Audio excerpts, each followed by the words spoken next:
사랑하는 성도 여러분, 여러분들은 기도를 어떻게 하십니까? 목사님 무슨 말씀이세요? 기도를 어떻게 하다니요? 아마 비슷할 겁니다. 우리가 기도하는 이유가 뭡니까? 우리가 평온하고 사실 별일이 없으면요, 여러분들 아이러니하게도 문제가 없으면 기도하는 빈도수가 작아져요.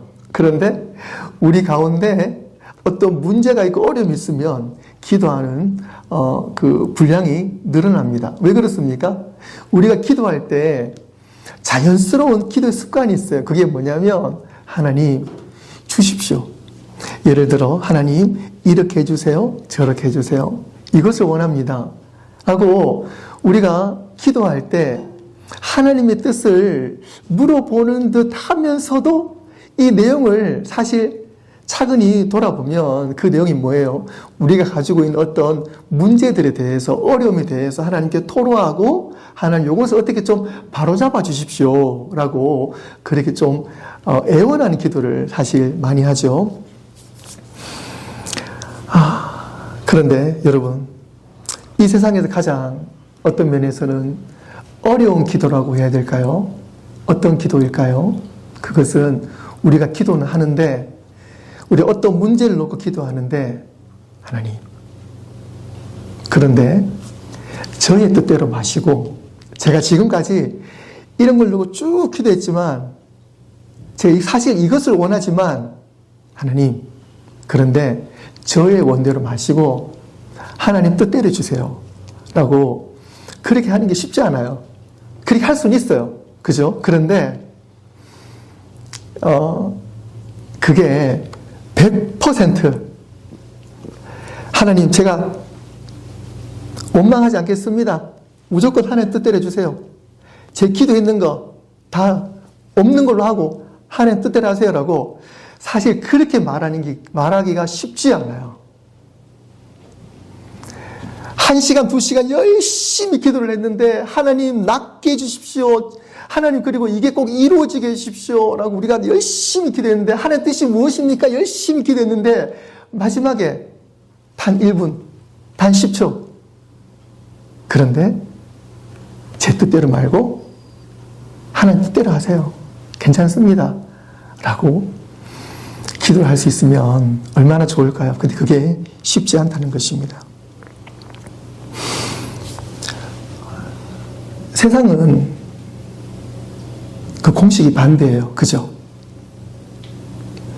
세상은 내 기준이 분명한 사람을 좋아합니다. 내가 원하는 것, 내가 계획한 것, 내가 선택한 것에 대해서 자기 소신껏 열심히 하는 사람들을 참 좋아해요. 멋있다고 생각을 해요. 그래서 정말 공감이 안 되는 고집은 사실 좀 서로 간에 좋지 않지만, 어떤 면에서는 자기 소신을 가지고 자기 뜻대로 열심히 하는 사람이 참 멋있어 보이고 좋아 보입니다. 그런데 과연 우리가 이 믿음이라는 틀 안에서 과연 그것이 결코 옳은 것일까요? 오늘 예수님께서는요, 겟세마네 동산에서 기도를 하실 때 예수님께서 무엇이 부족하셔서 거기서 땀이 핏방울이 되도록 정말 간절히 기도하셨을까요? 그 기도의 내용이 무엇이었을까요? 그것은 장차 예수님께서 가실 그 십자가의 길, 그리고 그 십자가의 끝에서는 당신이 죽으셔야 되는 그 죽음의 길을 이미 아셨기 때문에 거기서 기도하시는 그 순간이 너무너무 괴로운 거예요. 어떤 면에서는 내가 당신을 위해 내가 죽을 수 있다, 그럴 수 있죠. 그런데 예수님이 죽으심은 그냥 단순한 죽음이 아니고요, 우리 모두의 죄를 짊어지신 그 십자가, 그 무게는요, 그 나무 십자가의 무게를 의미하는 것이 아니고 인류의 죄를 짊어지신, 당신이 죽으셔야지만 하나님 뜻이 이루어지는, 결코 피할 수 없는 그 십자가의 길에 대해서 예수님은 어떻게 하면 이 길 외에 다른 길이 있을까? 이 십자가 외에 다른 어떤 길이 있을까? 그것을 놓고 하나님 앞에 전적으로 놓고 기도하신 거죠. 하나님, 이 길밖에 없습니까? 하나님, 꼭 이 길밖에 없습니까? 하나님, 정말 너무너무 무겁습니다. 그때 예수님은요, 하나님 당신이 육신을 입으신 신적인 분이 아니에요. 가장 연약한 우리의 모습과 동일한 모습으로 예수님은 그 겟세마네 동산에서 기도하신 거예요. 내가 앞으로 어떤 일이 일어날지 모르는 상태에서 기도하는 거랑 내가 앞으로 어떤 일이 일어날지에 대해서 그 무게감이 얼마나 무겁다는 것을 안 상태에서 기도하셨을 때 예수님의 그 기도는 얼마나 괴로우셨을까요? 예수님은 그 겟세마네 동산에서 내적인 싸움으로 기도하셨습니다.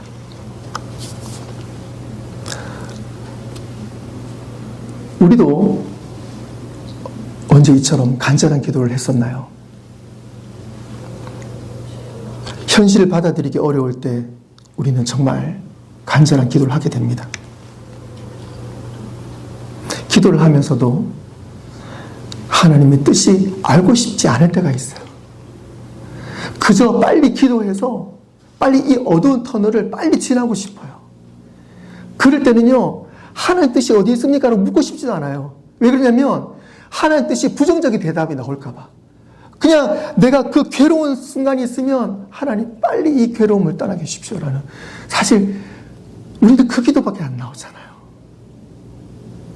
그럼에도 불구하고 우리가 그 죽음의 기도에서 그 어두운 터널에서 기도했을 때 마지막에 그러나 나의 원대로 마시고 하나님의 원대로 하옵소서 라고 하셨던 이 예수님의 기도 가운데 오늘 우리의 기도가 진짜 기도가 될 줄로 믿습니다.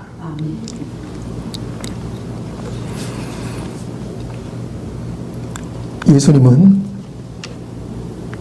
순종을 통해서 결단하셨어요. 예수님께서 겟세마네 동산에 올라가신 것도 그곳에서 사실은요, 다른 길이 있지 않을까라는 것보다도 하나님, 제가 순종하며 주님의 길로 갑니다. 그리고 제가 그곳에서 겟세마네 동산에서 마지막으로 하나님의 음성을 다시 듣기를 원합니다.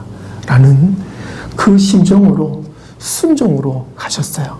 그리고 겟세마네 동산에서 기도하실 때는요, 순종이 곧 결단이 된 겁니다. 내가 인류의 죄를 가지고 십자가 길을 갈 때에 주님, 제가 비록 그 길을 가야 되지만 주님, 억지로 가는 것이 아니라 제가 순종하고 갈 수 있도록 주님, 저에게 은혜를 허락해 주십시오.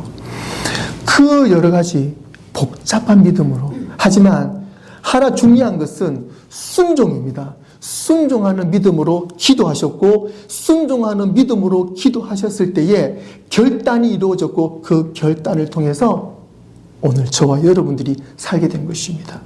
그리고 그 결단이 있을 때 하나님의 놀라운 은혜와 사건이 일어난다는 사실입니다. 제가 지난번 설교에서 몇 번 예로 든 손영훈 목사님 여러분 기억하시죠? 제가 이분의 이야기를 종종 할 수밖에 없는 게요, 말씀을 묵상하다 보면 여러 믿음의 선배님들이 계시지만 손영훈 목사님이 참 제 가슴에 많이 있어요. 여러분들도 그 스토리를 아시겠지만 사랑이 원자탄이라는 책으로도 나오게 되었고요. 사랑이 원자탄이에요. 빵! 일반 폭탄이 아닙니다. 하나님의 사랑이 얼마나 크다는 걸 보여주는데요. 일제강점기 손영훈 목사님이 말씀을 증거하시고 사남, 삼녀, 7명의 자녀 중에 장남과 이제 차남, 두 번째 아들이죠. 믿음이 다 신실했는데 그 두 아들 특별히 믿음이 신실했어요. 그래서 두 아들이 학교 캠퍼스에서 예수님을 증거한 거죠. 전도를 한 겁니다. 그 당시에 이제 공산당 이제 반란군들로 인해 가지고 여러 명이 이제 민간인들이 총살 학살을 당하게 된 거예요. 그 중에 손영원 목사님의 첫째 아들과 둘째 아들도 반란군 청년에 의해서 죽게 됩니다. 1948년 10월 27일 여수 예양원 교회에서 공산당원에게 총살당한 두 아들 장례를 드리며 손영원 목사님이 답사로서 기도를 하신 내용이 있어요. 지난번 제가 한번 읽어드렸는데 오늘 한 번 더 읽어드릴게요. 여러분들 손영원 목사님의 마음으로 한번 들어가셔가지고 한번 이 기도를 함께 묵상해 보시기 바랍니다. 이렇게 기도하셨어요. 하나님 감사합니다. 첫째로 나 같은 죄인의 혈통에서 순교할 자식이 나게 하셨으니 하나님께 감사합니다. 두 번째로 허다한 많은 성도 중에서 어찌 이런 보배를 주께서 하필 저에게 맡겨주셨는지 감사합니다.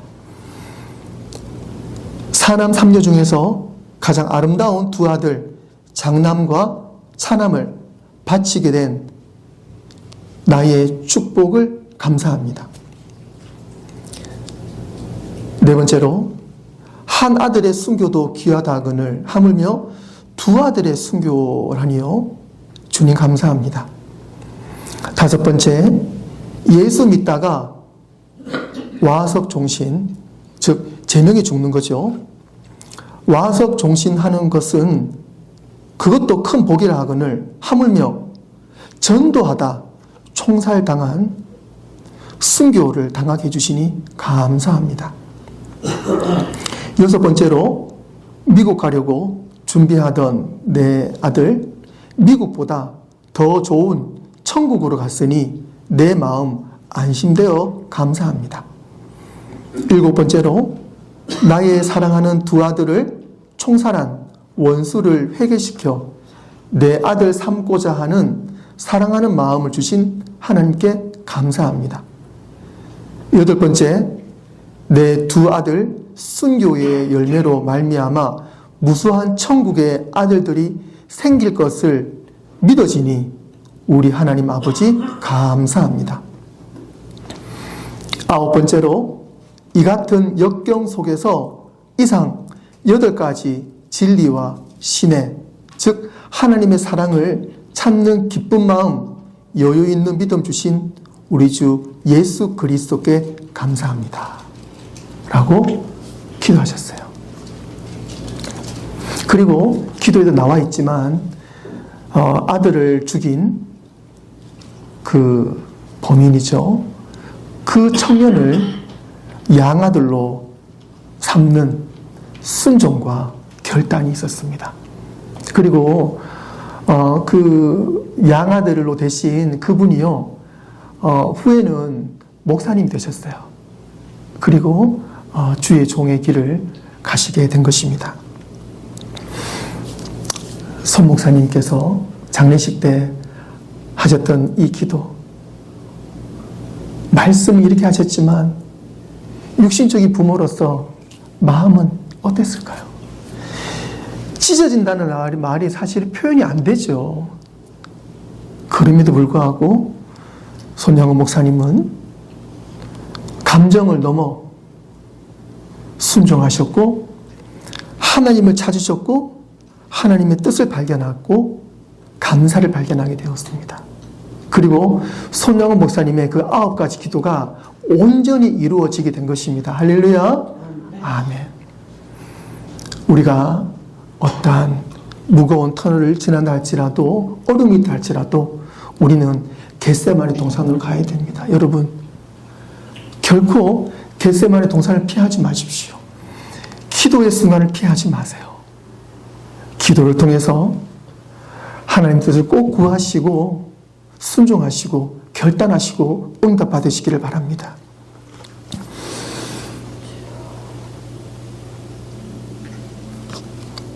예수님은 지금 매우 인간적인 고통을 경험하고 있습니다. 장차 죽게 될 두려움, 그 모든 고통에 대한 그것을 몸소 지금 가지고 계시고 그 모든 것이 인류에 대한 그 죄를 십자가의 무게를 짊어지고 있는 그 상태입니다. 이것은 단순한 육체적인 고통이 아니죠. 그 순간은 십자가는 하나님의 진노를 대신한 사건입니다. 그래서 예수님은 겟세마네 동산에서 이렇게 기도하신 것입니다. 오늘 읽은 마지막 36절 이르시되 아빠 아버지여 아버지께서는 모든 것이 가능하시오니 이 잔을 내게서 옮기시옵소서. 그러나 나의 원대로 마시고 아버지의 원대로 하옵소서. 이 잔이라는 것은 우리의 고통이 아니에요. 이 고통을 넘어서 하나님의 심판의 잔입니다.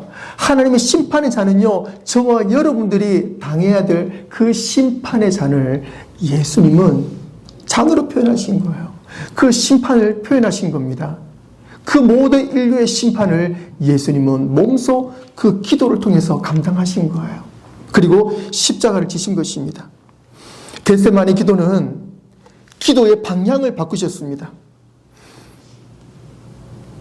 이 잔을 내게서 옮기시옵소서. 주여 그러나 나의 원대로 마옵시고 아버지의 원대로 하옵소서. 우리가 기도할 때에 주님 정말 이 잔을 나에게서 옮겨주시옵소서.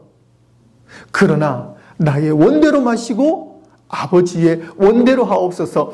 겟세마네 동산에 가서 예수님께 기도하실 때 그곳에서 그러나 나의 원대로 마시고 아버지의 원대로 하옵소서 라고 기도하신 것입니다.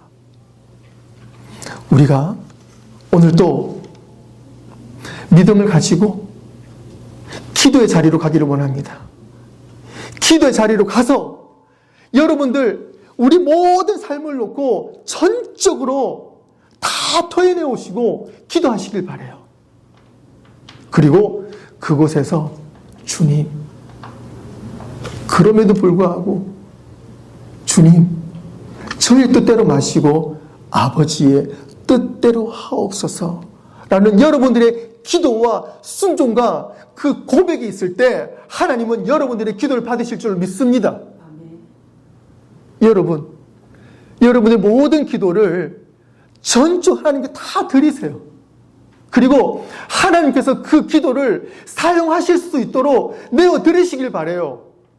하나님 저에게 이런 기도 제목이 있습니다 라고 다 이야기하고서는 그것을 주님께 드리지 않고 다시 내가 가지고 오면 안 되잖아요.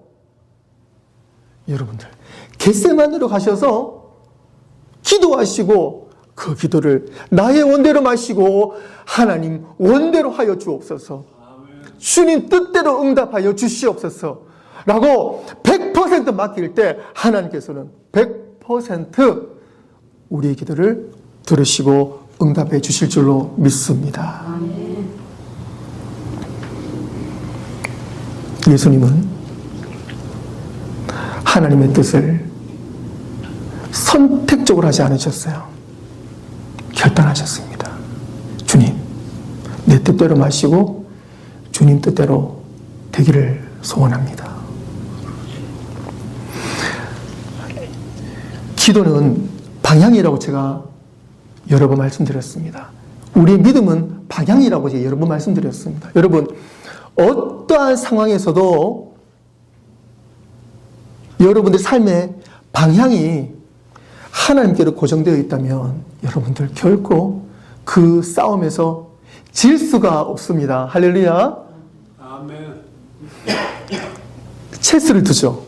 장기를 두잖아요. 너무 신기한 것은 장기는 이 동양 쪽이고 체스는 서양 쪽인데 사실은 다 비슷해요. 그렇죠? 그런데 이 체스나 이 장기나 공통점이 있습니다. 그게 뭐냐면 왕이 살아있으면 죽지 않는다는 거예요. 사랑하는 성도 여러분, 여러분들의 삶에, 믿음에, 여러분의 기도에 왕이 있습니까? 왕이 살아계십니까? 왕을 전적으로 바라보고 있습니까? 왕을 의지하고 있습니까? 오늘 예수님께서는요, 죽으시기 직전에 마지막으로 결단의 기도를 하면서 주님, 이 잔을 나에게서 옮겨 주시옵소서. 그러나 나의 원대로 마옵시고 당신의 원대로 하옵소서라고 예수님은 하나님께 정확하게, 우리의 왕 되신 하나님께 정확하게 그 길을 맡기셨어요. 그럴 때 하나님께서는 예수님의 그 십자가 길을 인도해 주신 것입니다. 그리고 그 십자가의 길을 통해서 하나님께서 인류에서 가장 큰 역사의 사건을 이루신 것입니다. 사랑하는 성도 여러분, 우리가 가진 문제나 어려움은 여러분들의 능력이 부족해서 그런 게 아닙니다. 아휴, 내가 생각이 짧아서, 내가 힘이 이거밖에 안 돼서, 내가 능력이 부족해서, 내가 일을 이렇게밖에 못했지, 아니면 이렇게밖에 못하지, 그게 아니에요. 여러분들이 능력이 부족해서 여러분들이 못하는 게 아닙니다. 팩트는 뭐냐면 내 뜻을 하나님 앞에 내려놓지 못했기 때문에 그렇습니다. 그 사람을 용서하지 못하는 이유가 100가지가 넘어요. 내 기준에서는 그 중에 99가지를 다 용서했다 그래도 하나를 용서하지 못하면 그게 계속 남아있는 거예요. 내가 이 일을, 이 습관을, 이 고집을, 이 사람을 포기하지 못하는, 내려놓지 못하는 이유가 100가지가 넘습니다. 그런데 어떻게 노력을 하고 잘해서 99가지를 내가 좀 포기하고 내려놓고 고집도 좀 없애고 습관을 고치고 한다 그래도 한 가지라도 나에게 내려놓지 못하고 고집이 남아있고 습관이 남아있고 그렇다면 우리는 완전히 포기하지 않은 거죠. 오늘 사순절 그리고 오늘 이 말씀을 통해서 우리가 분명히 알 수 있는 것은 예수님은 모든 것을 하나님 앞에 내려놓았다는 사실입니다. 내 뜻을 하나님 앞에 내려놓았다는 사실입니다.